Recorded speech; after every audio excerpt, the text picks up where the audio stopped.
ঢাকা দক্ষিণ city corporation এলাকার মশক ব্যবস্থাপনা নিয়ন্ত্রণে রয়েছে বলে দাবি করেছেন মেয়র শেখ ফজলিনুর তাপস। দায়িত্বে অবহেলা পেলে কর্মচারীদের বিরুদ্ধে ব্যবস্থা নেওয়ার কথাও বলেন তিনি।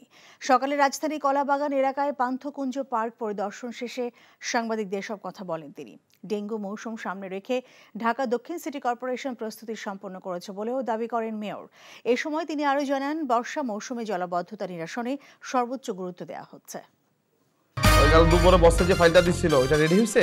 আসিফ ভাই, আসিফ ভাই, কে কি হইছে? কে দেখা করতে আসছে এসেও ঘুমাচ্ছো? রাধুনী নিবেদিত নাটক ঘুম পাগল। শান্তি নাই, পার্কেও শান্তি নাই। ওটা কি বলো তো? কি আর করব, সারা রাত জেগে চুরি করে এলাকায়। টেবিলে খাবার দিমু কই থেকে? রান্নাই তো করি নাই। চা করমু কেমনে? চা পাতা তো শেষ হয়ে গেছে। রচনা চয়ন দেব, পরিচালনা নাজমুল রনি। সাথে বিয়ে করে ফেলবো।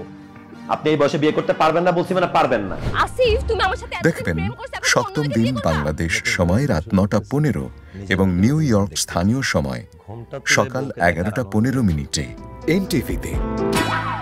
ইলেকট্রিসিটি চলে যাওয়ার কোনো টাইম পায় না। রাধুনী রেডিমিক্স মুরগির মাংসের মশলা, ব্যাস হয়ে যাবে ঝটপট দারুণ রান্না। এই ঈদে দেশ জুড়ে কেনাকাটার ফুর্তি হবে শুধু বিকাশে, সাথে ডিসকাউন্ট কুপন, ইনস্ট্যান্ট ক্যাশব্যাক।